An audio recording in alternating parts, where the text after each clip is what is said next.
Okay, Kevin, that was a statement right there. You were looking for this for a while. You got it. What's your thoughts? Just grateful for the victory.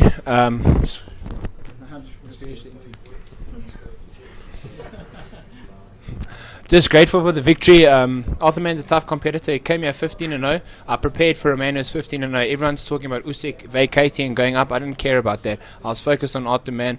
And I knew I'm going to land. I've changed a few things in my conditioning, sharpened a few things up, got a new conditioning coach who's done phenomenal things with me. And my boxing trainer, Peter Smith, hones my skills always. We're going to bring skills to the ring. But I just knew I had it in me. And it was just, it's not when it lands. I know I got power in both my hands. It's just, I create a sense of doubt because I'm still learning in the sport. No more doubt. 9 months of doubt.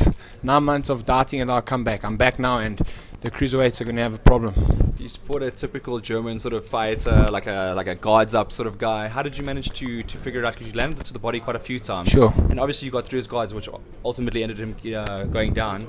How did you manage to... I knew that I have to get through the center of those guards. So very come forward with the hands up, dig downstairs and come through the middle. Hurt him with the uppercut and finish on top with my left. That's what Peter told me in the corner. What Peter shouts, I do. Because he works on the game plan. I didn't even watch Arthur Mann. I haven't watched one video of him. I rely on my trainer Peter Smith. He watches. I don't care what he does. Everybody's got good highlights on YouTube. I don't watch that stuff. My trainer Peter Smith watches and I'll see what's in front of me. Round one I take my time because I look at what's in front of me. I knew what I had in front of me and I knew what I had to do to beat him.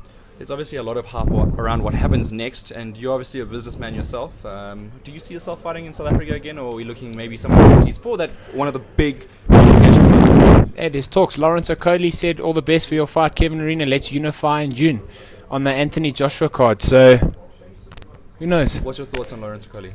Terrific fighter. If it makes money, it makes sense. Do you think that he has... do you think he's threatening to you? Most definitely. He's tall, wiry, got a right hand. Right hand's a southpaw's danger punch, but I got a good trainer. He's been talking about fighting heavyweights, you know, the likes of Dillian White and so forth. Do you think that his head's at the cruiserweight division? Well, that's his choice. I'm pretty sure it is, you know. But whoever it is, Peter's got a game plan for everyone. That's what people don't realize. That man's a master at what he does. I come to the gym in the morning, I do what I get told to do, I go home, I do my conditioning, I go on the road, I save lives. I know what I have to do to win. I'm just grateful to be here, grateful to Gina for sticking by me through the hard times, and this is for my kids, you know. I told you when I step into that ring, I do it for my children and nothing else. This is probably, compared to some of the last fights, the least amount of damage you've taken in a fight, so you must be a little bit happy about that, especially, obviously, your wife. Listen, it could be a war. It could be a war. I mean, he's German, toe-to-toe. I was mixing in the center of the ring with him. I was like just bobbing my head, taking a few jabs. I like it in there, man. I'm comfortable in there, whichever way. I'm comfortable in there. But obviously the knockout, it was bothering you. You got to admit that it was probably bothering. I know you said you... Well, I dropped the last guy, and they gave him like a 25-second count. Was there any doubts in your mind about when you got him this time? No. No. It's a matter of time. I'm growing in the sport. I have no amateur fights. All these guys have had massive amateur pedigrees. I'm putting these guys away. He had 155 amateur fights. Would you call it quitting, what he did there? No, I dropped him. His legs were throwing a stanky leg on the floor. His brain wasn't okay. But I would like to have knocked him down again. I mean, but that's boxing. And nothing like, thank God for keeping us both safe in there. Seriously. His mother came up to me after the fight with tears in her eyes and made me realize everyone's got a mom to go home to and a family to go home to. So I'm just grateful God kept us safe in there.